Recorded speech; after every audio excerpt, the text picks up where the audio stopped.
Hello, everyone, and welcome in. My name is Bryce Koon. We're getting ready to talk Atlanta Braves baseball. It's opening day eve. Logan Whaley's alongside me. We hope you join us. Like the video, subscribe wherever you're watching. On tonight's episode, Chopaholic Live, opening day eve, here on the Credit Booth.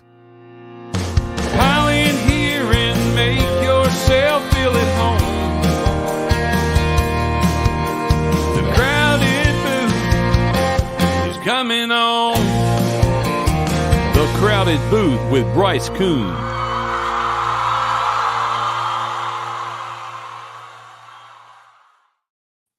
It's finally here. Finally here. We made it, ladies and gentlemen. Opening day eve for the Atlanta Braves.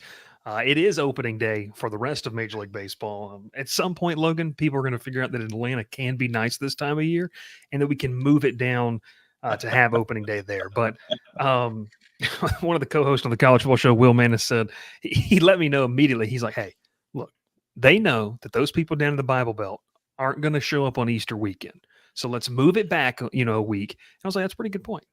Pretty good point. Very good point. Very good point, actually. It's a fun show, live show. First time we've ever done this live, so it should be a lot of fun talking to everyone about the Atlanta Braves and what we feel like could be a special 2024 season. Logan, I shot you a text. I said, let's make a show rundown. You went, and man, I think you planned out an entire 2-hour-long program that we're going to be having here. But it's going to be fun. It's going to be a lot of fun. We're not going to go a full 2 hours, but man, this is going to be a lot of fun to talk Atlanta Braves baseball. If you're watching on YouTube or you're watching on Twitter, we appreciate that. The viewers on Twitter have been climbing over the past couple of weeks. We appreciate it. Head over to the YouTube, hit that subscribe button, hit the like button, join the Discord down in the link below. We'd love to have you there as well. Logan, it's been a minute. The season is finally here tomorrow. So what is it? Spencer Strider against, is it Wheeler? Yeah, I really haven't even. Okay, Zach Wheeler. So, Strider against Wheeler, who I don't even know what to say. I saw some pundit, okay? And people know where my allegiances lie, and they know where your allegiances lie. This is a Atlanta Braves fan-based podcast, 110%. But they had Zach Wheeler as the top pitcher in the National League, which was just kind of interesting to me. I was like, okay, I mean, good, but I don't know. I don't know how I feel about that. Well, Bryce, Spencer Strider's ERA was just high, and that's the only reason why he shouldn't be considered as the top pitcher in the National League, because high ERA equals bad pitcher. Obviously. It does. 100%. It does. Exactly right. Exactly right. So it's going to be interesting to kind of watch how this series unfolds. We're going to be planning out content accordingly. We're not going to go live every single night post game. I think Logan and I will grow tired of it after game 16 or so, maybe before that. This isn't Winter Garden Squeeze against the Winter Park Diamond Dogs. We're not going to be able to bring you the lovely tunes every single evening. But we will. You had to be there. If you know, you know. I mean, that's just kind of how that works. But man, it's going to be a lot of fun. Ready for the season to kick off. And we kick it off tonight's show with kind of looking back at, I titled it this, Opening Day Traditions, Logan. You obviously put this on here. Wanted to get your thoughts. I know mine. I've got two, okay? But I've got one in particular, and I don't know if he's watching it tonight, but if he watches it, listens to it after the fact, he's going to love it. What's your favorite opening day tradition that you were maybe there for, or just overall together memory? What does that entail for you? Well, I mean, I always go back to 2010, right? The Jason Hayward debut in Atlanta. You were there too, right? Yeah. Okay, so I was there too. That's mine too, yeah. That's one of the most electric atmospheres ever. But, I mean, the final was what, like 16-5 or something like that in the game? All I know is Carlos Zambrano got run. Poor guy. Jeez, played on some really bad Cubs teams. He definitely had a temper tantrum in the dugout too, from what I remember from seeing highlights that game. I definitely didn't see it in person, but I remember going back on Sports Center and watching that. And that was a lot of fun. Obviously, everyone remembers the Hayward homer, and that's one of the, I guess now, the underrated Braves memories. I would say, everyone looks back at Braves history, and Hayward's homer isn't really brought up as much anymore. But to me, that's one of the better ones for sure. Yeah, I remember my good friend. I texted him today, said happy opening day. He and I go way back, Sam Beatty. He and I had just sat down. His dad had drove us up to the game, and we had just sat down in the right field seats and Hayward hits the home run. Like we got there a little bit late. We were scrambling. He and I were diehards. We were like, we can't miss it. We can't miss it. Hayward comes up and just blasts that baseball into right field. And so, man, I've got to what a figure out where you sat because I also was in right field. there's no telling. Like if you kind of go back and actually like think about it, I don't know, man. I don't know. But look, opening day traditions. There's that one for me. Logan, I have to remember when this is. It might have been opening day 2019 for the Braves. And you can fact check me here when Nick Markakis had the walk-off Yes. against Hector Neris and the Phillies. Yes. I remember I was with two other good friends. We went to the game. We turn around and we're kind of heading out of the stadium. Like we're getting there because the game was kind of over, and you've obviously been a Truist, and for people who've been a Truist, you can kind of like walk out of the stadium, but keep an eye as those walkways are really open to the field, kind of in those corridors and everything. So we're walking around the concourse, and it starts to get heightened. And as we kind of make our way to the exit that opens up into the Battery, that's when Markakis comes up and does what he does. But what a game. Oh, my gosh. And that was kind of it was the Phillies. Feels like we've been playing the Phillies on opening day for the past like 10 years. Yeah, seriously. But, Was that a cleanup hitter, Nick Markakis era of the Atlanta Braves? Jeez. That might I'm trying to remember. That might have been, It had honestly. to have been. Because that was... It's probably 18 then, wasn't it? 18 or 19? It was one of the two. Remember. It would think it was 18 because I think they played at Philly in 19. Yeah, that's what I'm thinking too. But I'm pretty sure I was at that Markakis game as well. Like, look at this. This is getting weird. It's getting weird. And we didn't know each other, so that is what it is. But that was a phenomenal those two games, opening day traditions. And then I'll even throw it back even further, going back to my buddy Sam Beatty. He and I grew up together, and I don't know if you were into this as much as I was, and I still have shoe boxes, but we were massive baseball card collectors, like massive. And it's one of those things that I kind of feel like sad about now, because it's one of those things like it's your childhood, and like now it's like I'm not going to go buy a pack of baseball cards because the risk investment's not worth it in the hobby anymore, type of thing. But for me, he and I had a tradition where we would, we're kids. Like I worked a side job at Chick-fil-A. He would cut grass or whatever. And we'd scrounge up some money, and we never bought expensive stuff. But on opening day, we always bought like one of the big boxes. And it was our tradition. We'd do that, play some MLB The Show. This was before co-op, anything. This is like sitting next to each other on the PS2 playing, MLB 06 The Show or something like that. So opening day special. It really is. And I'm a diehard, Logan, as you know, and you are too. It's a holiday. Like on my calendar, it's a holiday. Absolutely, it is. And I saw a meme on the artist formerly known as Twitter, X today. That just feels weird. I'm gonna keep on calling it Twitter until I die at this rate. But it was the Squidward meme. You know how he's looking out the window, all sad at people enjoying. It's SpongeBob and Patrick enjoying themselves. That's Braves fans in general right now, because everyone's enjoying opening day. And don't get me wrong, like I'm enjoying opening day too. There were a few good storylines on this day, but it's not the same as watching Braves baseball on opening day. I will say, man, and I know we're not going to. We're going to talk baseball in general on these shows as well. Mike Trout, God, I feel so bad for Mike Trout.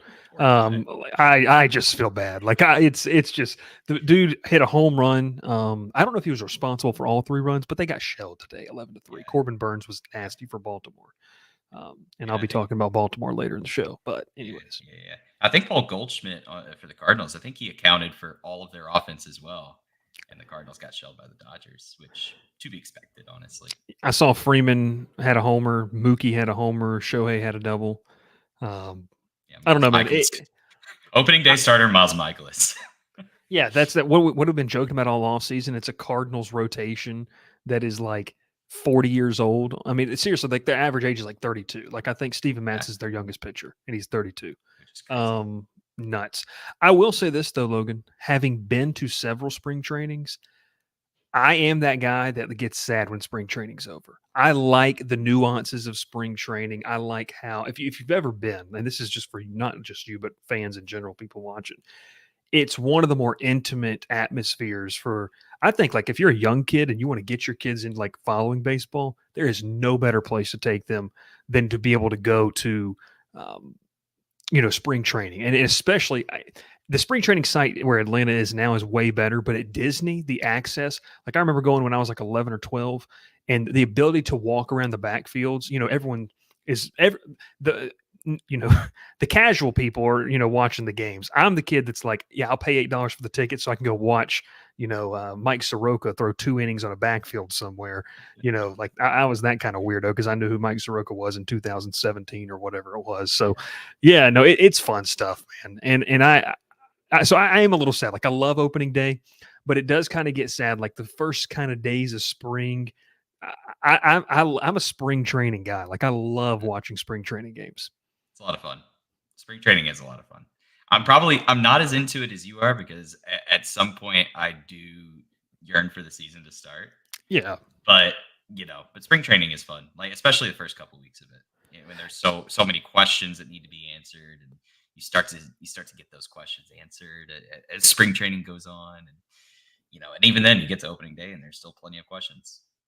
Yeah, plenty of questions. We're going to talk about some of those questions later on in the show.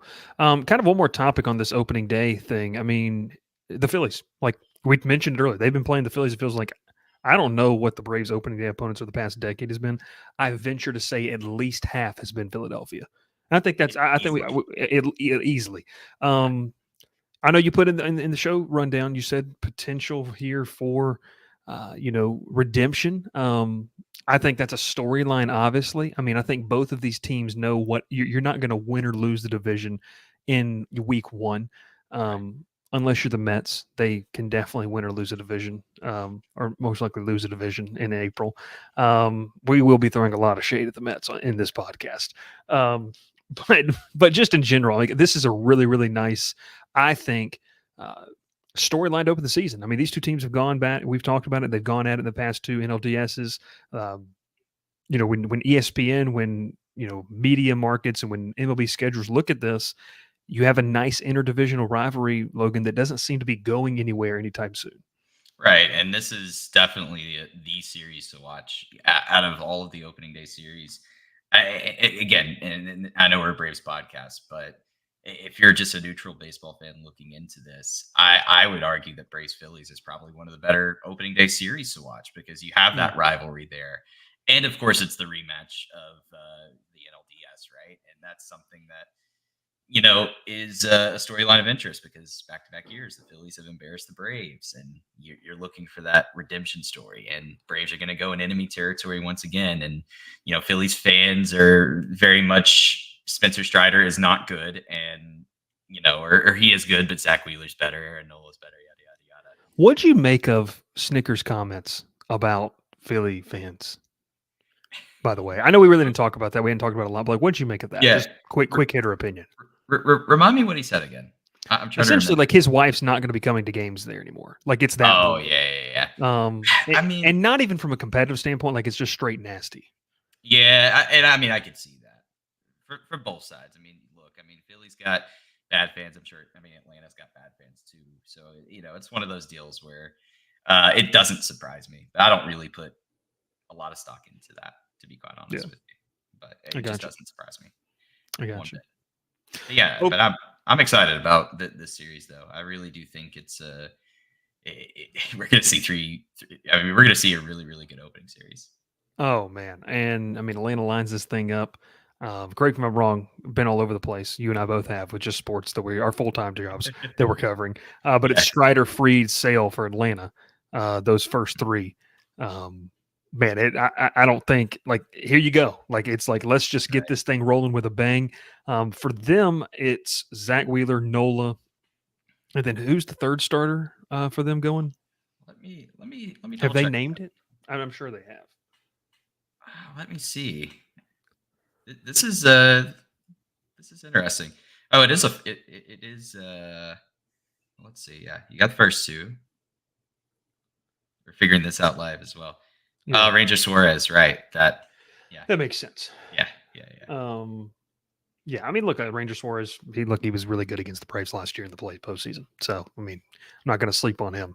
by any means. But you know what? Going to be fun. Tomorrow's going to be a lot of fun. Everyone's going to be watching, and we're excited to see baseball back in action. We move it along, though, obviously, here, Logan, to a couple of other things. And I mean, we talked about it. We knew this earlier in the week. We kind of knew this earlier, too, as Forrest Wall got the call, I believe, last week that he was going to be kind of that final bench piece. Has obviously shown, and we've joked about it, he's much more than just speed. It seems like that hit tool has really started to kind of take shape in the spring, which take everything with a grain of salt. That's encouraging for a guy that's fighting to make a big league roster. Was once a really, really kind of, you could say he was a, I don't want to say top prospect, but he was a well-regarded prospect in the Rockies organization. But the roster's set for now. Logan, I think the best way I see this kind of thing rolling out is, yes, 26 guys are making the trip to Philadelphia. But Alex and Thomas has talked about this. You probably have to stretch this thing out over the course of 162 to about 35, maybe even sometimes 40 guys to really feel comfortable. I don't know if you saw, and this can be, kind of into this. I don't know if you saw that AAA rotation that they're setting up down there in Gwinnett, and that Hurst and Waldrop. There's no room. Like, it's just like, we're going to have to put you down at AA, which that's where your better prospects are, when you kind of look at stuff. This is a stacked rotation that they have done in AAA. It kind of speaks to the pitching depth they feel like they have.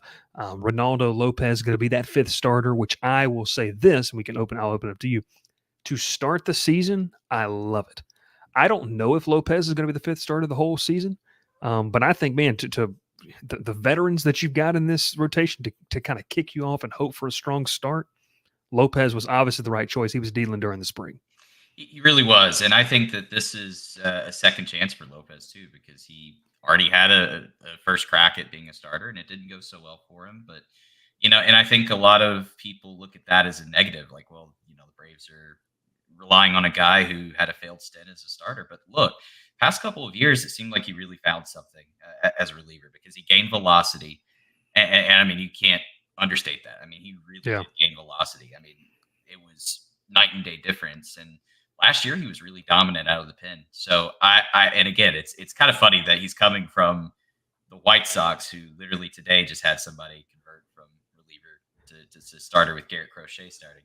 Yeah, it makes you wonder, like, were they considering doing the same with Ronaldo Lopez? Like, I would have been curious to see that. But yeah, that being said, I do think that this is a really, really good move because I think this is why the Braves signed him. This is why they brought him in. They wanted to convert him to starter. They wanted to stretch him out and see if it sticks. If it doesn't, as you mentioned, the depth is there in AAA to, try to find somebody who could stick around at the fifth starter. And I do think that is a potential weakness for the Braves if Ronaldo doesn't hit. But at the same time, you do have guys like AJ Smith-Shawver. You do have guys like Bryce Elder, Alan Winans, guys that can potentially fill that role. And truthfully, if fifth starter is your, one of very few weaknesses on the team, then that's a pretty good problem to have, I would say. It's a pretty good problem to have. And like you said, I mean, we've been having this conversation for so long about Atlanta's going to have options. This year, guys, they really, really do. You mentioned that AAA starting rotation. All five of those guys could be fifth starters elsewhere in the majors. Like, every single one of them could be that on different rosters. Now, I'm not saying on the Dodgers, but I'm talking about when you look at some of the teams that need pitching. I'm thinking like a team like Pittsburgh. Some of the lower level teams. If they were in Miami, if they were in Washington, these guys would be on the major league roster. And then obviously Hurst and Waldrop, who we're all excited to see potentially. I don't know, man. I got to figure out how close he's going to if Mississippi plays Biloxi. I got to go. I got to go see him play. Biloxi's not too far away. That would be the Shuckers. Yeah, AA baseball, absolutely amazing. But yeah, and then obviously the big news. I was heartbroken, and he's back. Guess who's back? Back again. And not Adam Duvall. No, it's Jesse Chavez. This is hilarious. Like, Logan, I talked about this on the show. I was like, this guy is going to find his way some way back. I didn't think now. I will say this. I think the White Sox are a completely poorly run franchise, just in general. But getting Jesse Chavez back is hilarious. But you also kind of saw how he was emotional about it in his interview that he did with a couple of reporters that they got it on video. Just kind of your thoughts on bringing Chavez back in the mix and how, if Lopez is going to be in the rotation, then Chavez makes sense to kind of be that multi-inning relief guy here early on in the season. Yeah, I mean, why not? That it's as simple as that. I mean, why not?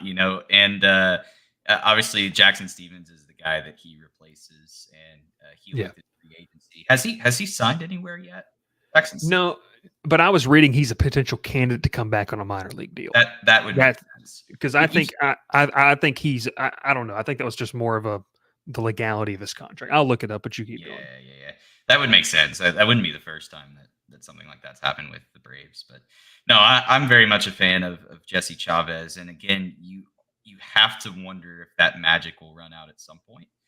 Because look, I mean, I don't know what it is, but every time he puts on the Braves uniform, granted it's a new uniform now with Fanatics, so maybe that's why the magic will run off. I don't know, but but that being said, I think it's a low risk move because you look at Chavez, he quite literally is the last option in that bullpen, and he could be the multi-inning guy. He could be whatever you want him to be, but he's going to be used in a low leverage situation pretty much all the time. So that's why you look at him and you say, oh, okay, well, he's good to have in the bullpen. He's a good piece to have on the roster. I'm glad he's back. And, I don't know how well it's going to work, but because of the age and because you just know the drop off is going to come at some point. But at the same time, even if it does, it's not going to hurt the Braves in a big way. Yeah. No official news on Stevens, but I will tell you, even if he doesn't come back, and I like Jackson Stevens, another kind of reclamation project when you kind of talk about what this Braves team pulled him out, I believe, the Mexican League a couple of years ago. Alabama guy, grew up a Braves fan, but you kind of got to think too. You still got Ken Giles sitting down there in AAA, so I don't know. Maybe Stevens feels like he can go somewhere else. That's why he did, like you mentioned, kind of reject that assignment there. We'll get to a couple comments here. John Burns, way before the show even started, said, "Go Bravos! Yeah. I miss Chief knock a homer." This one's just too good not to put up there. Ken Hendricks, Thurston Baldrip. Thurston Baldrip. I don't know if we can make a T-shirt saying that, but that'd be amazing. If he makes it to the roster, that's going to be my fantasy baseball name. That's amazing. Until the end of time. Thank you for that. One of the best YouTube channel names ever, Aggressively Relaxing, says Go Bravos, and we appreciate you tuning in. Like I said, make sure you like the video, subscribe, and if you're watching on Twitter, you can ask questions there, although they may not get pushed through. Sometimes that's kind of hit or miss. That's you can thank Elon for that. But just come on over to the YouTube channel if you want to. So let's kind of keep things rolling here because we talk pitching. Chavez is back. Ronaldo Lopez has settled into that fifth spot. I completely agree with you that he offers more upside as the fifth and kind of swing guy. That's what we kind of these swing guys that can provide that. I've got a feeling at some point, Logan, let's just say you get to July and the starting pitching market's starting to take shape. And let's just say Lopez has been solid, which I think is okay to assume. He's been all right. I think he can easily transition back into this kind of sixth man role. We've seen Snicker want to do that sometimes. And maybe, Logan, that's something they might want to do as they kind of need to approach the postseason differently. Now, we're obviously assuming Atlanta's going to, make the postseason. I'd love to see them do that. But in that assumption, they're going to have to approach it differently. So maybe that's something where he can just kind of, assume a different type of role, be a sixth guy, and they really start to kind of get these guys some serious rest and take care of their arms before they get into that postseason. Yeah, for sure. And again, I think versatility is going to be the big thing with Ronaldo. And I mean, if he is solid enough to stick as the fifth starter, I think that makes him all the more valuable, and it makes his contracts a big steal in this offseason as well. So I'm 100% on board with what you're saying. I do think that, and I think that's flexibility too. If one of the guys in the bullpen gets hurt, Ronaldo can easily shift back over there if it's truly needed, which again, I do have my concerns with the bullpen though. Yeah. That's one thing that I do eventually want to talk about, because I think it's an interesting group that has a lot of upside, but I do think the floor is pretty low. And that's not just the bullpen, but I think the rotation as well. I do think the floor could be pretty low as far as 3 through 5. I agree. No, I agree with you. And shout out Ken Hendricks, who had the amazing fantasy baseball name. He just tagged me on Twitter And a fan was talking about Jesse Chavez. He goes, he got lit up in spring, 7 innings, 12 hits, 10 runs, 9 earned. Really? Mark Bowman replied, I'm sure you saw this, where he said, hey, the White Sox had him throw 41 pitches in 1 inning on February 23rd. Look at what he did after that game. One of my favorite accounts to follow. I don't know if it's one of yours. I don't know if you know that Ken Hendricks is affiliated with this account in a previous life. Donkahoma Nation, which is always just providing some crazy content. Good stuff. Yeah. The rest of spring after that outing, Jesse went 6 innings, 6 hits, 3 earned runs, a walk, 6 Ks, and had a 4.5 ERA. I mean, it's like we said, pitching is one of those things. It's a blemish. It's one bad outing that's really going to hurt you in that. I mean, he had a 54 ERA on February 23rd. So anything better than that is obviously really, really good. That's pitching. We kind of move over. I mean, look, Logan, we knew who was going to be the starting 9. Like, we can talk about Kelnick. Like, I mean, we talked about him in a previous episode. We talked about, Duvall. I think everyone has kind of really beat the dead horse of that. I mean, it's just kind of see what he does during the regular season. That being said, Luis Guillorme, Forrest Wall, going to be the bench options for this group. Kind of your thoughts on how maybe the bench shook out and what Snicker decided to go with, because I think this was something that needed to be better than last year. I think they were kind of tilting on how they wanted this to look, because ever since the implementation of the DH to the National League, it's been one of those things like, how do we do this? And maybe they get it right this year. Your thoughts? So last year it was d'Arnaud, Von Grissom, Adrianza was one of the options, because I'm pretty sure they got him right. I need to look and see, but yeah. I think Adrianza was hurt too for some of the year as well. And then I, honest to God, cannot remember the 4th option off the bench, because Heredia wasn't there last year. Oh, I miss my boy Guillermo. I do. Yeah, I do too. But no, I mean the bench this year. Kevin Pillar. Oh, so Kevin Pillar. Oh my gosh, it was Adrianza, Kevin Pillar, and Sam Hilliard. Sam Hilliard was the other. Yeah. I like this year's bench a lot better, right? Because you get d'Arnaud, you get Adam Duvall, Forrest Wall, who I feel like has been a spring training darling for the past forever, honestly. Yeah. But especially past couple of years.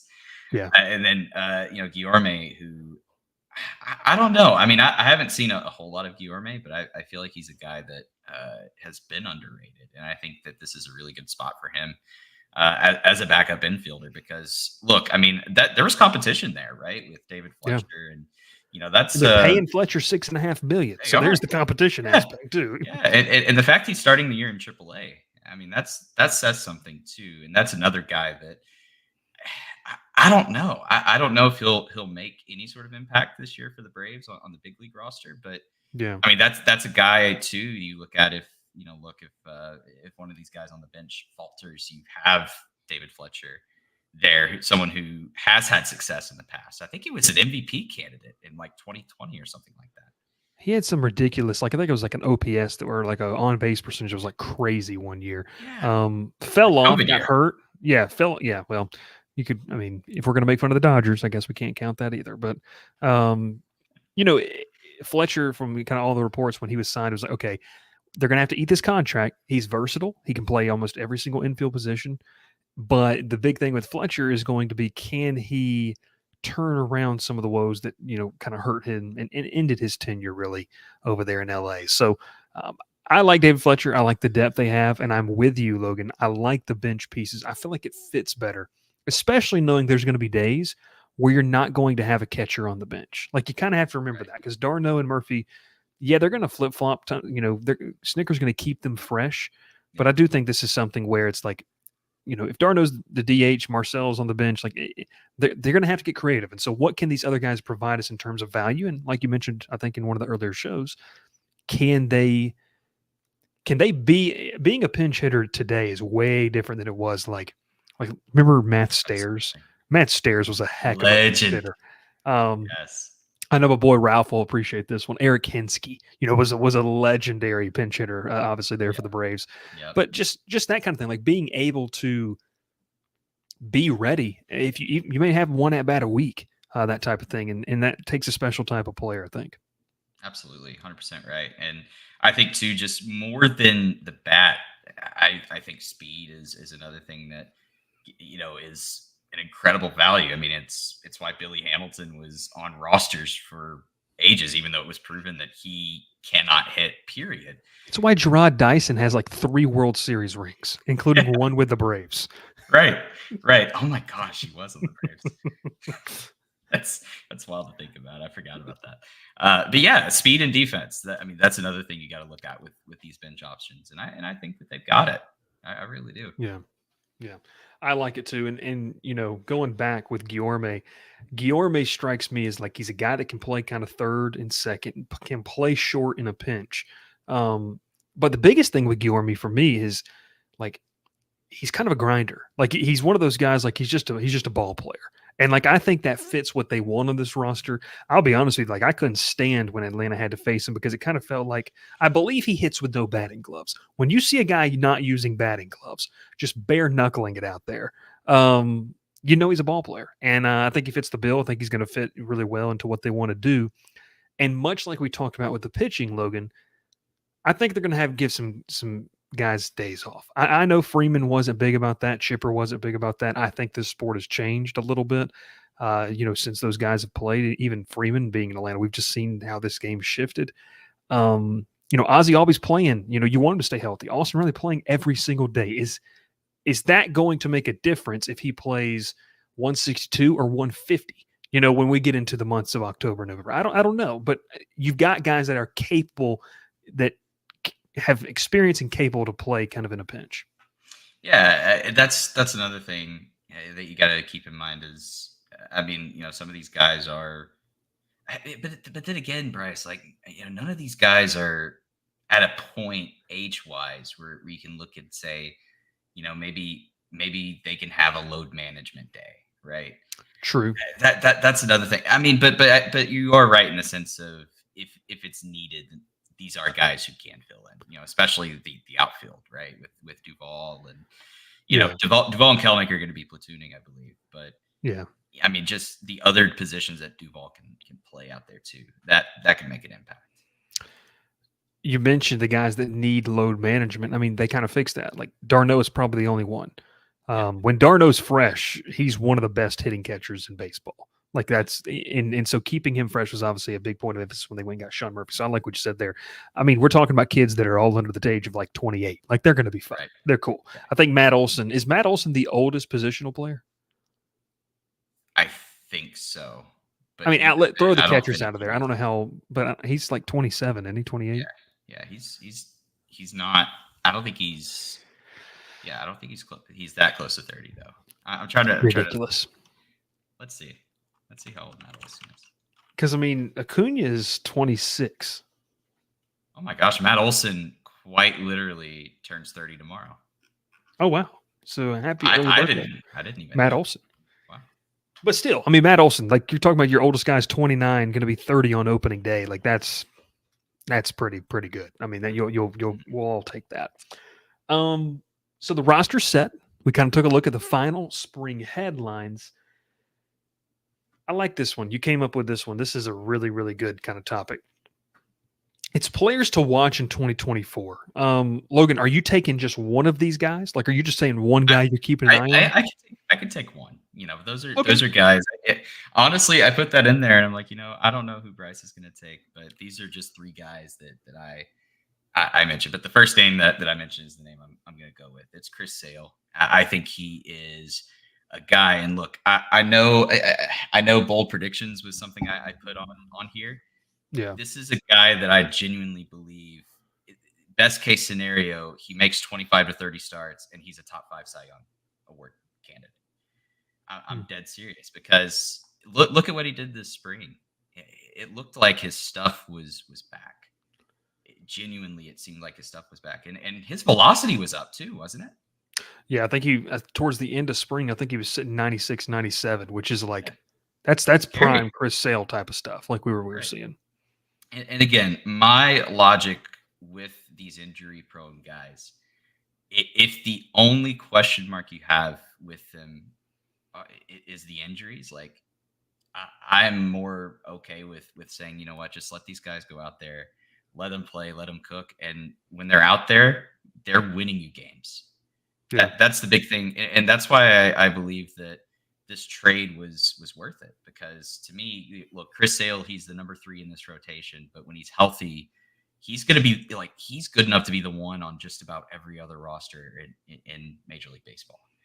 Yeah. I am madly in love with Chris Sale this year because, as I mentioned, I think the ceiling, he's proven that he's an elite ace. He's proven that already. And again, the only thing that is holding him back is his health. And I think this spring he's shown that he's getting close to being back. And again, the injuries that held him back in the past few years, you look at it, it wasn't really, there wasn't much major. It was just freak accidents for a couple of these. It was kind of like nitpicky stuff. Like, it wasn't something where you're like, okay, this is career threatening, like type of injuries. I'm with you there. I like that. Right. And so for me, I'm just a big fan of Sale and what he brings to the table. Obviously, we've talked about the postseason experience. We've talked about just everything that he provides for this team more than just on the field. I think it's a massive pickup, and I think it's going to pay dividends in more than one way for this team. I like that one. I am going more on the offensive side of the ball. And position player for me, I think that this one it's on your list. It's the second guy. Yeah. But I do want to give an honorable mention before I do get to that. Orlando Arcia. Like, that's a guy that I'm watching because, yeah, he's locked up in this type of team friendly deal. But I think that the jury is still out. Was this past season what he's going to be? Or was this just like, I finally got the starting job and here's a 1 year? I mean, I think that's a question because, like, this guy does not have to be a 320 hitter, hitting 15 to 20 home runs. If he goes out there and hits 260, 250, 260, hits, 15 home runs, 10 to 15 home runs, and plays above average defense, the Braves are going to be happy. Like they are. Once again, folks, this is not MLB The Show. Like, you can't go pull a diamond when you got a silver. Like, if he could be a silver level player, they're going to be cool with that. So that's kind of my guy that I am keeping an eye on. But really, the one is Michael Harris. Logan, I was kind of deep diving into some of the numbers after his little stretch where he really struggled. Yeah. The numbers he put up, if that translates over the course of 162, you're talking about an MVP candidate. Like, he was unbelievable. And I know that we saw him burst onto the scene when he got called up 2 seasons ago. I think this could be the year where he is like, and fans of opposing teams are just going to just be like, why? Like, how are they, what does that mean? How are they allowed to keep doing this? Like, someone stopped them type of thing. Yeah. I think this is where Michael Harris could become a bona fide superstar because the glove's there, the defense is there. But if the hitting, like if he hits like he did over the back half of the last season, holy cow. Like, this is a guy who could start the All-Star game, top 10 MVP voting. Like, I think that's something that he could be because he has all of those tools. Like, he is a 5. He's got the potential to be a 5-tool player. And if he capitalizes on that, I don't know, man. Like, I mean, it's just going to be fun to be a Braves fan. Like, to watch Michael Harris because he's a guy that I'm really watching because if he blossoms this year, it could mean the difference between Acuna having to shoulder a load, Olsen. I mean, you just think about it. Like, it feels like it's kind of Acuna, Olsen, and Riley. That's your kind of big 3, your 3-headed monster. Your secondary is Ozzie, who's, if he stays healthy, we know what he can do. A guy like Sean Murphy, if he continues to progress, like people are projecting him to playing in a more hitter-friendly ballpark, in year 2 in Atlanta. But Harris has the ability, I think, to just jump into that tier 1 category. Like, Atlanta could have 4 dudes, and we're talking about like 4 cornerstone type players. I love Ozzie Albies. Love him. Like, one of my favorite players. But Michael Harris has a chance to be a cornerstone, a franchise type player, and he could realize that potential this year. So that's why I'm watching him. Yeah, 100%. And he's a guy playing a premium position. He's already an elite defender.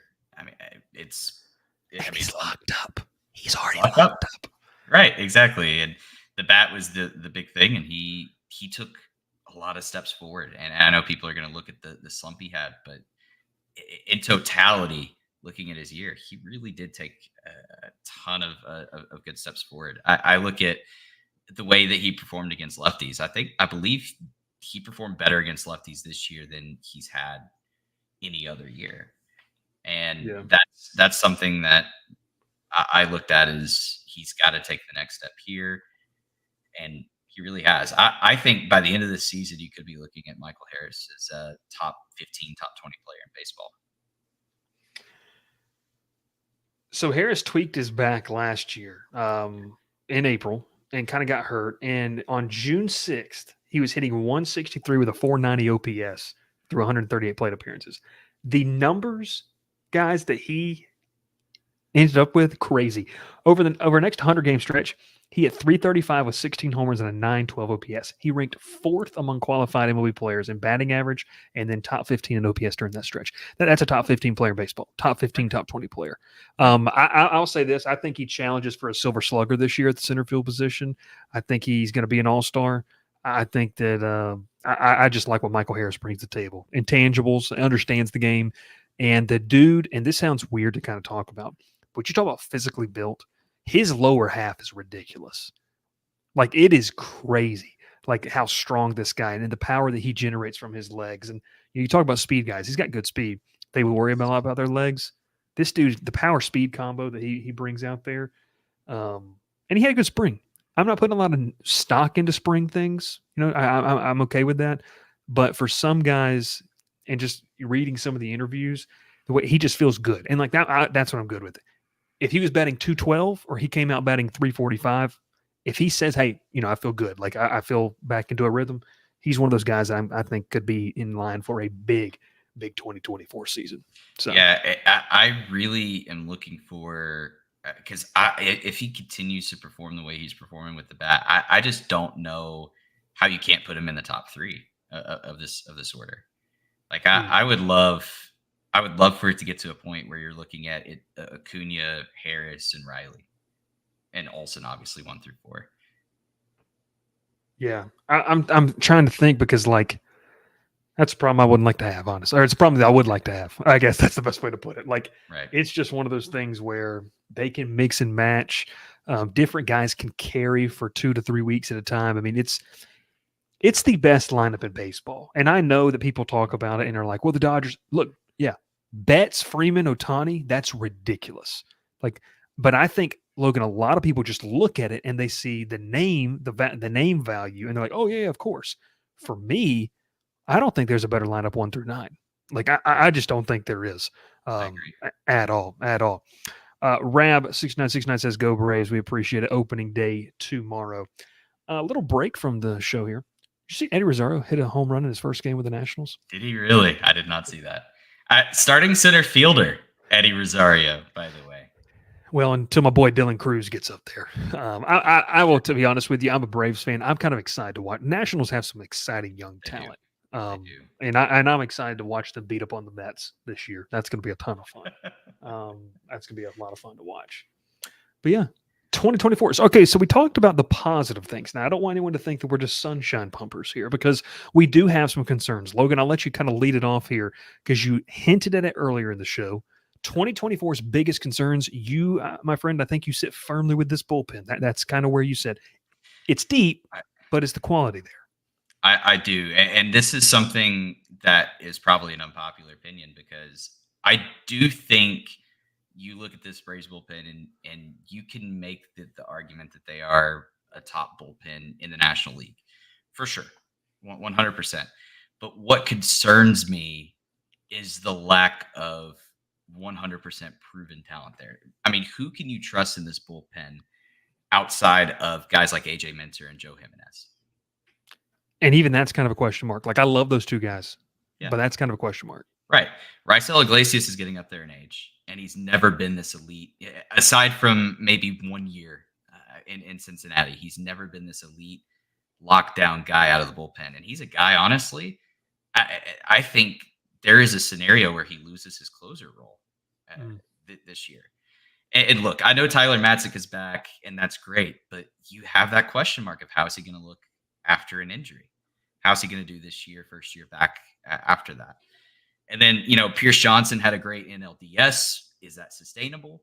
Who knows? You just brought in Aaron Bummer from the Chicago White Sox, who's nasty, but again, he didn't have the best year last year with the White Sox. Even though the metrics were there, it still didn't result. So I look at this bullpen and I see a lot of floor. And again, this team brought in Jesse Chavez because, look, I don't know if this was we're going to try to make this bullpen work outside of Jesse Chavez. And if Chavez gets released, we'll bring him back in as kind of a plan B. But again, Ronaldo Lopez is a guy who can slot back in. So yes, the ceiling for this bullpen is great, but I do see a scenario with this bullpen where it isn't going to be great because you look at the postseason, you want to have guys who could come in and who can lock things down.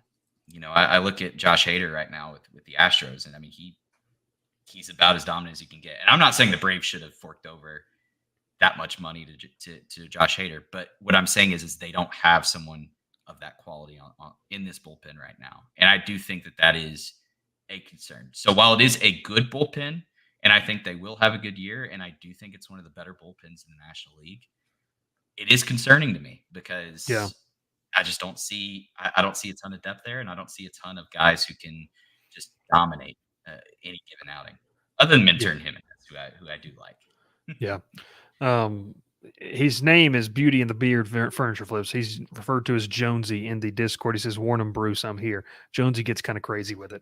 You mentioned the concerns with the bullpen. I'm going to go back to the rotation because I think Strider's going to be good. I think Strider's going to be top of the line guy. I think Fried's going to have a solid year. My concern is, and we're talking about what if scenarios, what if Sale and Morton can't stay healthy? Like what if this injury bug bites Chris Sale again? Right. And what if Morton is just okay, but that wear and tear, that age really shows? Then I think you could find yourself, Logan, in a situation where May, June, you might be right back on the market because, look, people got mad at me when I tweeted last year during the postseason, and I was emotional. And I think that's when we kind of first started formulating the idea that we wanted to do this podcast and that kind of thing. But yeah, the hitting was there. This is how I looked at it. Last year in the postseason, people were mad at the offense, but there's no real improvements. Like the guys just didn't hit. Like you have some of the best players in the league. They just didn't perform. So you can't go out and get anybody else. Pitching wise, I thought you could have. That was what frustrated me because you cannot go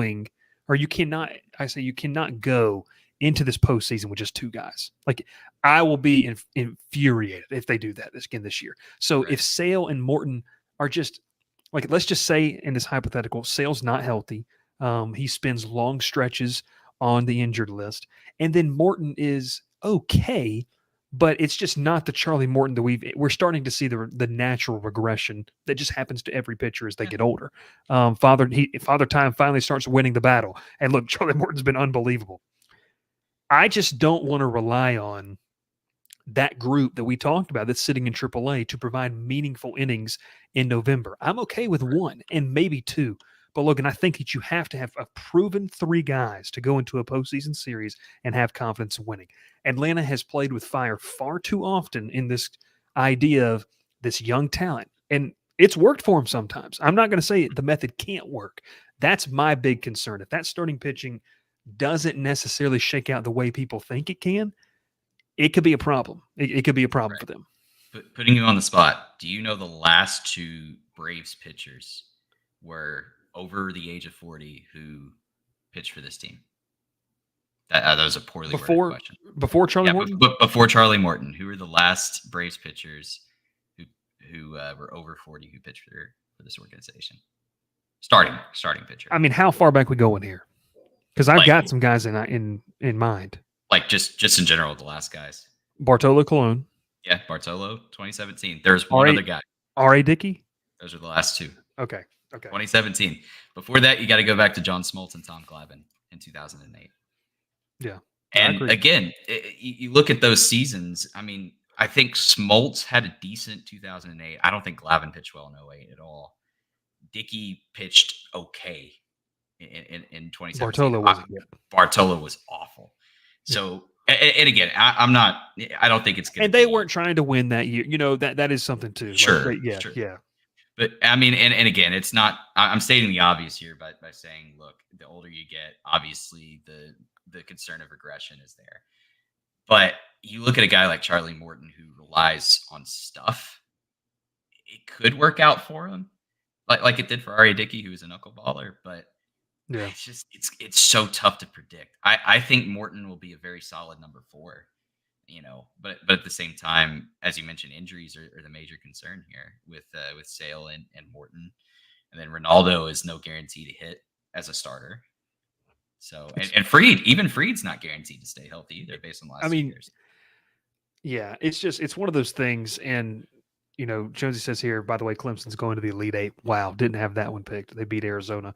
He goes, if Sale can stay healthy, top 3 pitchers are nasty. 110% agree. Like if Sale is healthy, and if I know you just joined us, Logan kind of talked about that earlier. Like there might, I don't know if there's a better 3. Like it's if all those guys hit, it's kind of crazy. He does ask, is Hurston going to sniff the majors this year? I think so.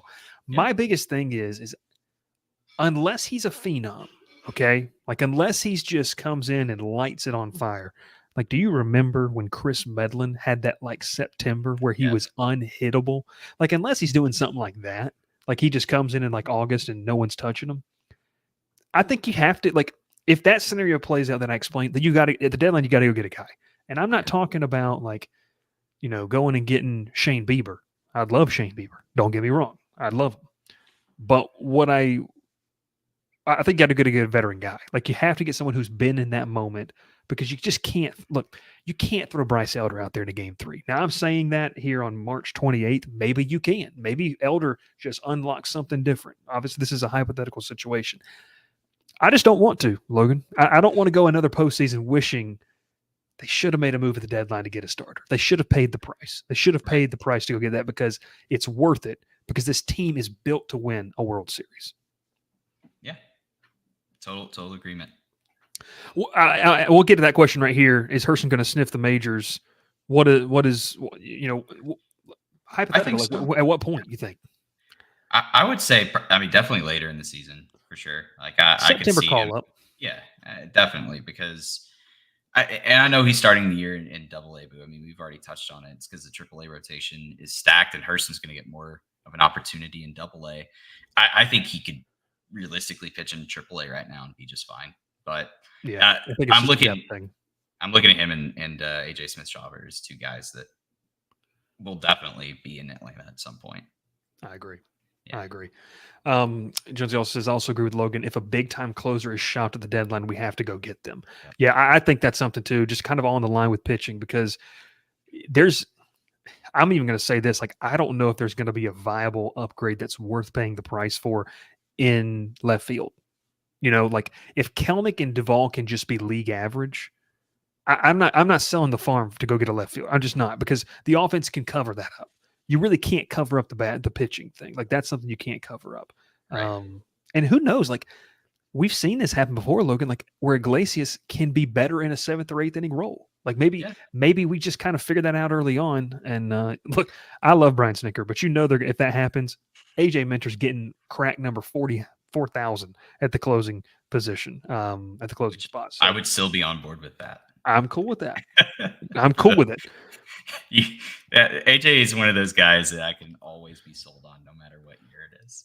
I like AJ a lot. He's fun. He's a fun player. But good conversation there. Hey, we're going to keep it rolling here. We are going to go over that hour limit, but that's okay. We talked concerns. We're having fun. Let's go to bold predictions here. Just a couple more topics before we get out of here tonight. But bold predictions for 2024, Logan. You roll with yours. I think you had 2. Go ahead and give me your 2. I know you kind of alluded to one or both, I guess, already. I have, yeah. I do believe Chris Sale wins comeback player of the year, and I do believe he finishes. And I wrote down here top 10 in Cy Young. I'm gonna say he's top 5. We're really gonna go bold predictions. That's gonna be my boldest prediction that I make. I do think Chris Sale is that guy, and I do think that this is the year he finally stays healthy and proves that he is still an elite ace. So that's number 1. Number 2, I think AJ Smith-Shawver figures it out this season. I think he's going to be the guy in the postseason. He's going to make the postseason roster. I think Chris Sale, and I'm going to go back to Chris Sale a few years ago, how he came out of the bullpen during the postseason run and was dominant. I think, and again, you touched on Chris Medlin, right? Chris Medlin was the guy that came out of the bullpen, dominated. I think that's going to be AJ Smith-Shawver this year. And again, I have nothing statistically to back that up. I just believe in the player and the prospect. And I think, look, he did get touched up a little bit in Philly during last year's postseason run. But I do think, other than the what was it, 3 solo homers he gave up in that one outing? I'm trying to remember. Yes. Other than that, I mean, the stuff looked like it was there, and I really do believe he figures it out this year. I like it. Those are two good ones. I'm gonna roll with 2 of my own. Austin Riley wins the MVP. I think Riley's overshadowed just a little bit across baseball, and I think that he is going to be, over the course of his career, just this model of consistency, like a guy that just is there every day. Might hurt Braves fans with this one. They might get jumped down the throat, especially the older ones. Kind of like Chipper was. Like, Chipper didn't win a ton of MVPs, but he was just always there, and when he stayed healthy, obviously. I think Riley wins MVP. Like, I think he's already a top 15 offensive player in baseball, in my opinion. I think he makes that jump into a category where you're like, holy cow. Like, nationally, people recognize him, because I think there's still some people, personally, who don't view him as the best third baseman in the National League. Because it's Arenado. And once again, massive fan of Nolan Arenado. Massive fan of Nolan Arenado. I think also that's my bold. And like we're talking about, I know he says right here, wow, that's bold, but not crazy on the Riley skill level. The skill is there, he says. No, it is. And we're going bold. The next one, Spencer Strider wins the Cy Young, which is a popular one, but finishes top 3 in NL MVP. I think Spencer Strider is about to have an unbelievable season. I am drinking the Kool-Aid of this new breaking ball. I'm pumped to watch it tomorrow. Yeah. I hope he throws a back foot to Bryce Harper, and Bryce Harper just swings through it. Maybe just once, because I did select Bryce Harper on my fantasy baseball team. I'm massive. This is really bad. I'm going to say this. People, please stop watching. I'm a Bryce Harper fan. Like, just of a player. Braves fans who get mad at him, that's how everyone feels about Acuna. So that it is what it is. That's my 2. Jonesy maybe provides his own. He says, could we have 3 20-game winners? That's bold. Nuts. That would be crazy. That would be crazy. That would help me out. Player prop wise, I did take the under, because I think Raisel Iglesias, his saves prop was 34.5. I took the under on that. So I would be on board with 3 20-game winners. Okay. For financial reasons. I'm gonna let you do those Braves player props through Prize Picks here in a little bit, but that's good stuff. I like that. Yeah. Bold predictions. I like it. Real quick. So you think that the Braves could potentially have the top 3 MVP vote getters here? Yeah. Riley wins MVP. So Strider is top 3. And I'm putting Acuna has to be up there too, right? Yeah. That's going to be so interesting. I think Atlanta wins the World Series. Like, and I'm smiling ear to ear, because I just think it's too talented. I don't think they lose this year. I don't know, man. And that spoils my predictions, which we will get to here. Drew Haywood says Bryce Harper with the game on the line, no one else. Drew, that's a really good point. Like, the dude's clutch, and I love it. I love it. He goes, he's channeling his inner Will Homer. Yeah, because look, I'm going to rock Brave stuff all season long on this podcast. This is for us to enjoy and obviously, just talk about the Braves. But Drew, you're exactly right. Bryce Harper. I'm as a baseball fan, if I take off my Braves gear, Bryce Harper's good for baseball. Bryce Harper being unbelievable and being healthy again, that's just good for the sport. So, and I was going to say this too. So is Juan Soto. Juan Soto with the Yankees is going to be. Did you see that throw he had today, by the way? Insane. Juan Soto is very good at baseball. He's very good. Groundbreaking analysis here on this show. All right. Let's do this real quick. We'll rock and roll here. Approaching the hour mark right now. Hey, look, for the first ever live show, 46 people watching live here. That's phenomenal. We like to see that. We like to see that. Make sure you like the video, subscribe, come over to the YouTube channel and hang out with us. We'll be producing so much content. I want to get to this though because this is a good comment. Braves are fun to watch. I also think Albies is underrated. Similar to Riley. Yes, like I think Ozzy Albies is probably the most underrated player on the Braves roster because the dude's really good. You're talking about a switch hitter. Yeah. And I know there's the conversations, Logan, of he needs to only hit left hand or right hand or whatever it is. Like, dude's good. And every single year, the numbers even out.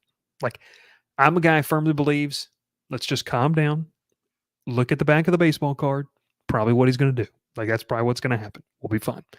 But I like it. All right, we went from bold predictions, which they were pretty bold. I like it.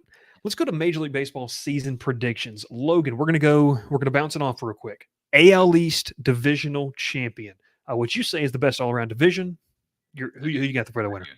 I am a believer in the Orioles this year. I think they're a team that is poised for a World Series run. I like it. I'm going Orioles. As in make the World Series. I didn't say win. I can't wait for a Braves-Orioles World Series. It's going to be fun. So fun. Orioles are a lot of fun. I'm going Orioles too.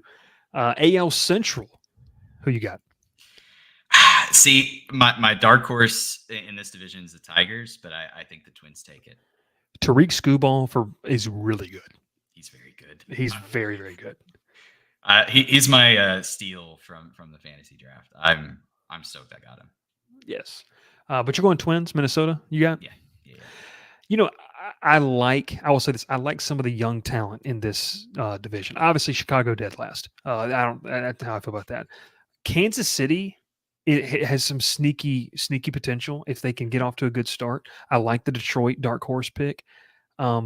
Cleveland, for me, it's all about hitting. Can they hit enough? Because they have some good pitching, but can they hit enough? I feel safe with Minnesota here. As winning this division. I do think it is the weakest division in baseball, probably. I feel comfortable saying that. Or over the past couple of years, it has been. NL Central, maybe. But I was going to say the NL Central. Central, man, what are we doing? What are we doing in the middle US? Can we just be better? Just be better. So AL Central, we're both going Twins. All right, AL West. We're differing on this, by the way. Are we really? We are. Yeah. I'm going Astros. I just can't imagine a world where they're not winning the West. I like how you put this note. Tariq Skubal batting average by pitch last year, 206 versus the fastball. Yeah. Jeez.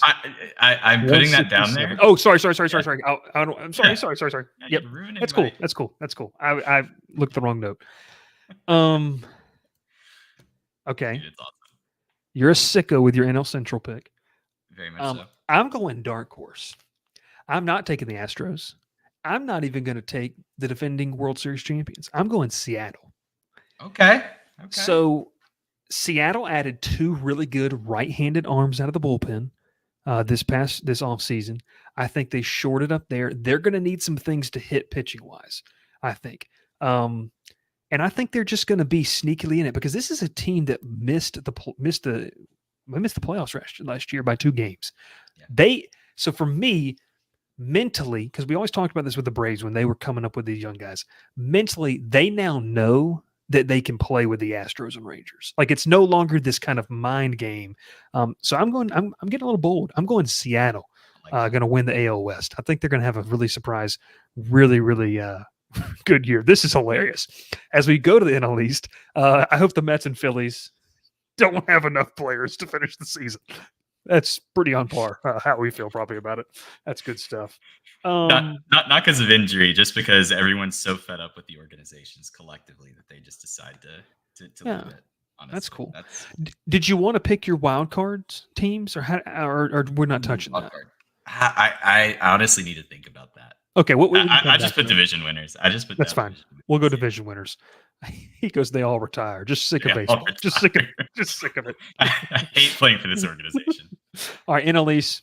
I think we're both going Braves. Is that cool? I wrote duh in there. Duh. I mean, and if you don't know why we're going Braves, just watch the last hour and 3 minutes of this show, and you'll know why we picked the Braves.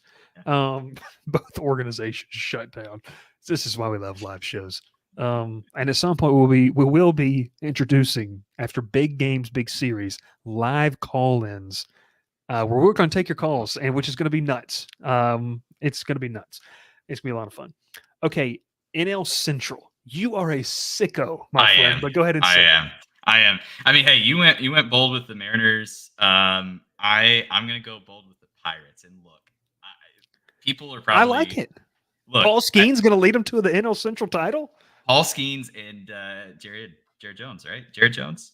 Yeah, I can't even remember his dang name. But Yes. he's another pitching prospect that just made the rotation. So I'm a big believer in those. And look, I'm a believer in the guys that I can't even remember his last name. But anyway, but I do like the Pirates. I think it's a weak division.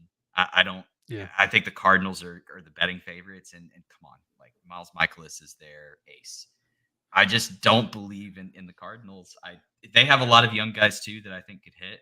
I look at their outfield in particular, but I don't know. I just think the Cardinals are a team that have a very low floor. I think the same just about for every team in this division. But look, the betting line for the Pirates, they're 75.5 wins. I think they clear that over, but by far.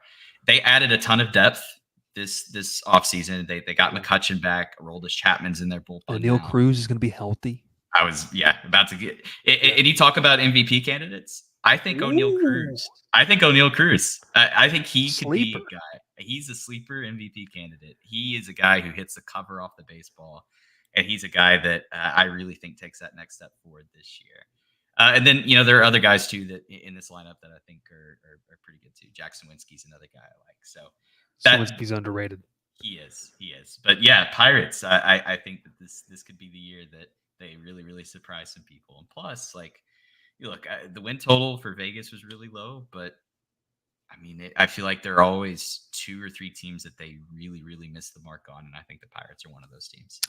They've also got 2 top catching prospects, Indy Rodriguez and Henry Davis, the former number 1 overall pick. They've got a lot of young talent, and I do think I don't think they're going to make the playoffs. But I'm going to go. But I think I'm cool saying they win 83 games, which that might be enough to win the SEC or not the SEC. I'm still in football. The football mode. 83 wins would be enough to win the SEC conference. It would. That's not a false statement. I was watching Arkansas and LSU before this, so that's why. Yeah. Yeah, I like that. So Pirates, that's a fun one. That's a fun one though. Man, as I kind of look at this, I might be drinking the Kool-Aid. I'm going Cubs. That's fair. I think the Brewers are bad, and St. Louis is just too old. I love what they have at the corners. I feel like they just still have. I think Jordan Walker could be a real sleeper this year. I think I took him in our draft, or I took him in my other fantasy league that I'm in. I like Jordan Walker. I think his potential, like he could really become that another bat they need. But I'm going Chicago Cubs. Craig Counsell is a solid manager. They needed something like that. I'm going Chicago. I think that they win this division. But I think they do it. You want to hear it here? Sub 90 wins. I'm going sub 90 wins, which for me, Logan, plays into kind of what you're talking about. If I think Pittsburgh wins 83 games. So if you're potentially 4 games out of the division, that bodes well for you. He goes, Bryce loves Ryan Sandberg and Andre Dawson of the MVP seasons. Massive fans. And I like Cubs. I like the Cubs. Love Wrigley. Been there one time. My only time going to Wrigley, Logan, was the year they won. This is like the best moment you could be at Wrigley. The year they won the World Series. Aroldis Chapman, they had just got him, traded for him from the Yankees. And Chapman strikes out Mike Trout to end the game on I think it was a late August game that year. So ton of fun. But I'm going Cubs. NL West. Yeah, Dodgers. Yeah, it's Dodgers. And I love this too. This is great. He goes, Harry Carey, if you were a hot dog, would you eat yourself? That's amazing. If the moon were made of spare ribs, would you eat it? One of the greatest Will Ferrell SNL skits. You know what I'm talking about, right? Yep. That is one of the best skits of all time. You got to go check it out. We might tweet it. We might post it from the Credit Booth account just in honor of opening day. Hey, everybody. Hey, everybody. Great stuff. All right, NL MVP. I already told you mine. Yeah, you did. I'm going Riley. I'm going back to back. I do think Acuna wins it. I have Mookie in second. Just because Mookie moved to shortstop, and I think the I think main it's going to hurt argument him a little against bit. really. See, I think it's. I don't know if he's going to be great. That's why I say I love Mookie Betts. I don't know if he's going to be great there. that's fair. That's fair. But if he is, though, like I think that was the main argument against him last year. But it was, oh, well, he plays second, and but Acuna played right field, which also isn't a premium position. So Yeah. I don't know, but I think it'll be he's going to struggle. I think he's going to have a great offensive year, and I think he's going to be okay, but it's not going to be good enough to beat out Acuna because I think Acuna's going to have a ridiculous season. AL MVP. I'm going to go first. I'm going Juan Soto. I think Soto is going to just destroy that Little League baseball field in the Bronx. Yeah. I was back and forth because Soto was someone I was thinking about, but I do think Aaron Judge takes it home. And again, same reason. I mean, the power, obviously, but he's playing center field, and he's actually a pretty good defensive center fielder. Yeah. Which is wild to think about. So it's close, but I think Judge takes it. I like it. All right. Keep it rolling. Let's go NL Cy Young. I've already kind of said mine. Spencer Strider. I think Strider wins it. Your thoughts? Agree. I feel like I'm going super chalk with just about everything here, but Spencer Strider winning Cy Young, I think will happen. All right, let's go to the next one. AL Cy Young. Almost spoiled yours. I'll let you go. Yeah, you did. Scooball is 100% who I'm going with, and it is a dark horse pick, but you look at what he did across 15 starts last year. He was dominant. And again, I mentioned it in the notes. The batting average against Scooball by pitch last year, it's insane. 206 against his fastball, 167 against his changeup, 224 against his slider, 229 against his sinker, $143 against his knuckle curveball. And already today, 6 innings, 6 strikeouts. I think he only gave up 3 hits or something like that. And I think it was over 20 swings and misses that he generated. That's, I think, is going to be a pretty common start for Scooball this year. And I just think he's one of the guys that no one is talking about that I think can really burst on the scene this year and take on that award. Well, because he's kind of on, and I want to be careful how I say this because you have but not a great team, and not a massive market team. And that's one of those things. So I like that right there. Jonesy, I do see your question. I've started. We're going to get to it after we get through this little segment right here before we move to where you can make money off of us, or maybe we make money off of you. Logan, I don't know if you missed it. We did this every single week during college football season, and people loved it. And people would comment like, all right, folks, fade them. You'll make money. Here we go. I was notorious for taking Navy plus 20 or something like that against Notre Dame in week 0 and lost bad because Notre Dame beat them like 56-3. It was terrible. I took Navy to cover. It was brutal. Just Amazing. Brutal. Amazing. So I thought about this, and this guy's going to be on a division winning team. He is in his 2nd year with this team. And he's up there in the betting odds. I'm going Pablo Lopez for Minnesota. He had a good outing today, for Minnesota. I really like Pablo Lopez. I think he's going to be more comfortable in year 2 in Minnesota. And a big reason why that group, I'll say right here, a big reason why that group is going to advance to the ALCS.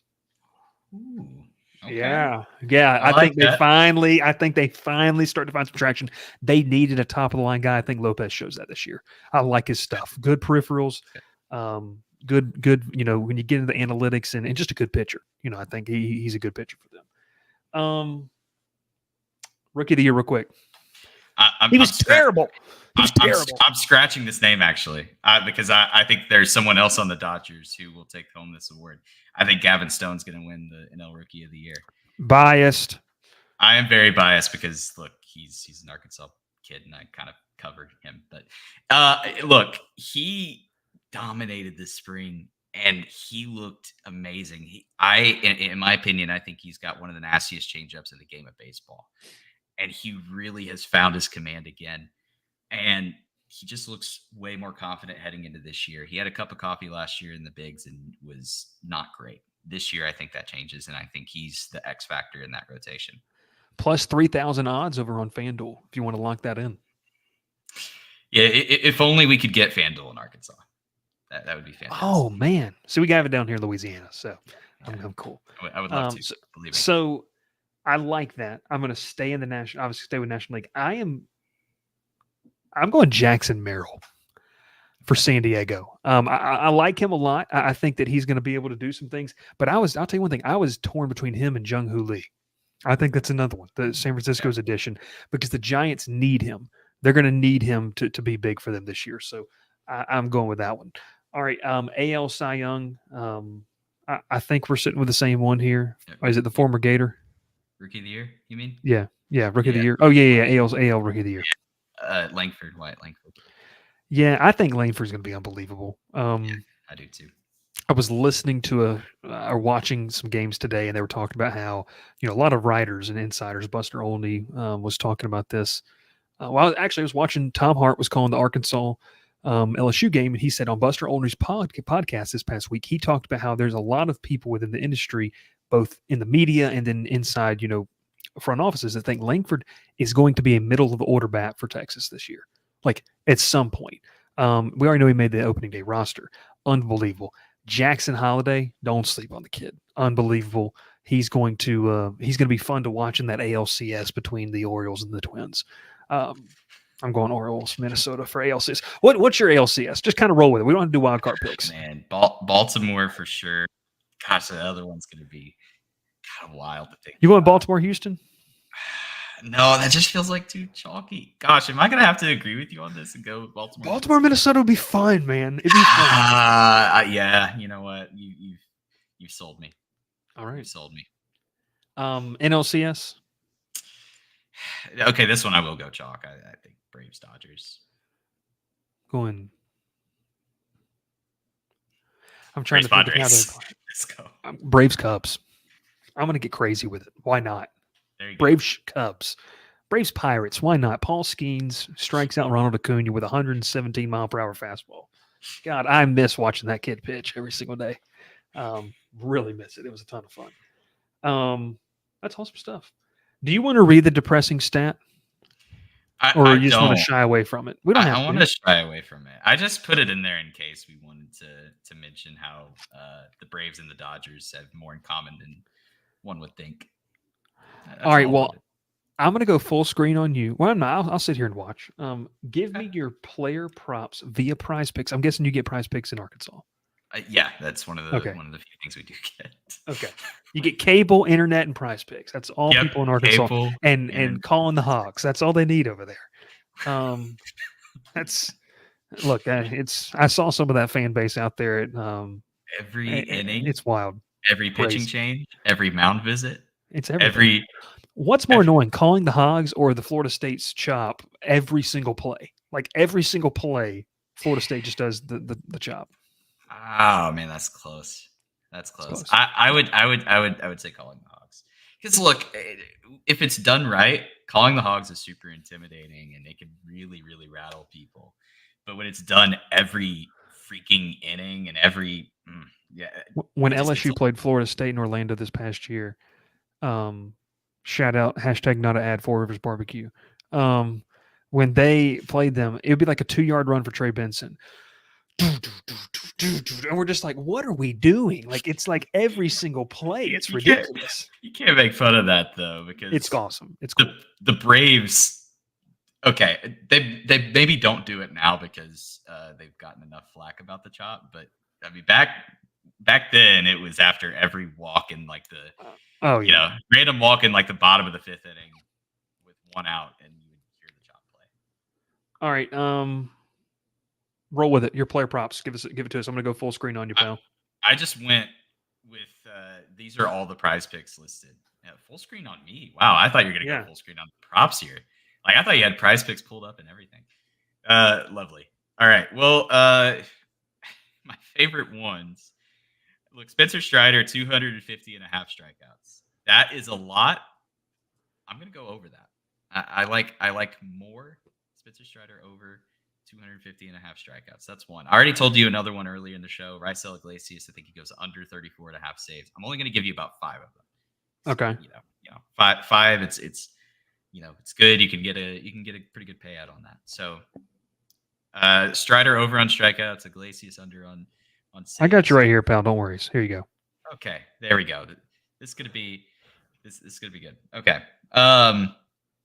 Austin Riley, I think over on hits, 168 and a half hits. I think that's a lock for me. He's a middle of the order guy. He's gonna get plenty of at bats, and I just really like the over on that. Now the other two, it's interesting. I feel like Acuna. I feel like Acuna over on steals. I know it's high, but I mean, do you think he regresses that much in the steals department? I don't know. That's tough. I think Olsen regresses on homers, but I still think he goes over 42 and a half. Yeah. We're talking about a guy regressing, hitting 46 home runs. I mean, that's ridiculous. Right. Yeah. I mean, it genuinely is. So, man, this is where it gets difficult. I will say. But I think Acuna over on steals and Olsen over on homers. I think those two are good plays. Okay. And if you want to go Fried over 170 and a half strikeouts, I think that's good. I just the injury risk is too much for me. I'm gonna go Max Fried over to 10 plus punch out games. I like that. I'm cool with that. I am also going to go Michael Harris over half a multi-homer game. He literally has to do it one time, folks. Literally has to do it one time, and I think he can. Yeah. And I am going to take the under on Ozuna 29.5. I think he regresses. I think last year was kind of crazy. So that's my three that I'm rolling with. Yeah. What do you think about Morton under on strikeouts or 2.5 10 strikeout games? I'm tempted to take the over on that. Really? I am. That's so hard. Because guys like him, Logan, are he's going to have 5 or 6 starts this year, maybe 3 or 4, where it's just like vintage. You know what I mean? Like guys that his age, they're just dotting everything up. And look, if he's playing a team that's not very good, that's also going to determine a lot of it too. Like, are a majority of his starts coming against division winners, or is he like going to be pitching against the Brewers and the Rockies?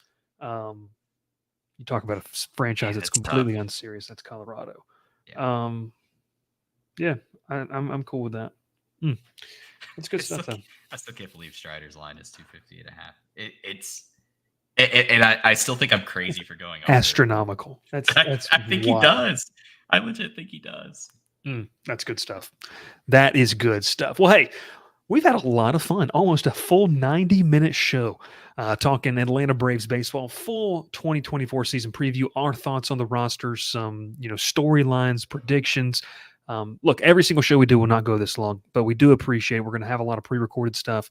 We will let you know when we're going to be going live again, talking Braves content. But the best way that you can stay in tune with what's going on, the biggest thing, go over to YouTube. If you're watching over there, we appreciate it already. Hit the like button on this video. Subscribe to the channel. Completely free for you to do. It just helps us in the algorithm for us to kind of continue to grow what we're doing here. We appreciate that. And then obviously a lot of people going to be watching this are familiar with our maybe Georgia Tech content or our college football content. Still going to be rolling that stuff out here throughout the offseason. So look, just come join a fun community. Join us in the Discord. Logan's ready to talk some Braves baseball, and I'm sure we're gonna have some great content. He's going to be continuing to we had to get through this March Madness stuff. We had to. I'm not quite out of the woods yet. LSU women in the Sweet 16 Saturday. But we're almost there. The light is almost in the tunnel, and so we can't wait to continue to bring you some fantastic content as well. Also, in tune with that, make sure to follow us on all social media. A lot of you are watching on Twitter tonight. We appreciate that. Logan, one metric I always look and I always like to see is not necessarily how many viewers, but are they consistently watching? And so for now, an hour and 24 minutes, we've had 50 people watching consistently, that's awesome. I love that. For the first time, not really promoting it, but man, tell your friends, tell your family, steal your grandmother's phone, and let us, subscribe to the channel. Like, she doesn't have to know. It's not going to cost her anything. Head over to the nursing home. Just take it. It's okay. It's going to be fine. I will answer this question. Could Luke Waddell sniff majors? If not, are there any other youngsters we might see from the Braves farm system? I don't know. Luke Waddell, former Georgia Tech infielder, has been a guy that I think that like just in terms of his professionalism and potentially move up. Logan, any other guys outside those top ones that maybe you're keeping an eye on? That's a good question. Yeah, that is a good question. I've got to think about that. Positionally, it's hard to see anybody. No with the Nacho roster. Alvarez. I would love Nacho Alvarez so much. I would love it if that happened. But the lineup is deep, and it feels like the bench is set, so it's going to be hard. Yeah, I'm not really seeing any. I mean, I will tell you this: keep an eye, I think, on Owen Murphy. He's going to be a guy to watch, see how far he rises in the system this year. Schwellenbach's going to be another one. J.R. Ritchie, coming back, I believe he's had Tommy John. So a lot of names. But Nacho Alvarez going to be, 5'11", 190, played in the spring breakout game. A fun one to watch. The name Maloney has to make it, right? That's a baseball name if I've ever heard one. It's great stuff. He is Logan Whaley. My name's Bryce Koon. This is the Chopaholic Podcast right here on the Crowded Booth. Make sure you hit that like button. Make sure you subscribe. And we will catch you next time, everyone. Enjoy opening day, whether you're watching this live or you're watching it after the fact. And even if you want to tune in after the game, still tons of content for you to be able to kind of decipher and see as well throughout the season and make some money off of my buddy Logan over there. So fun stuff. We'll catch you next time. See you later. Pile in here and make yourself feel at home. The crowded booth is coming on. The crowded booth with Bryce.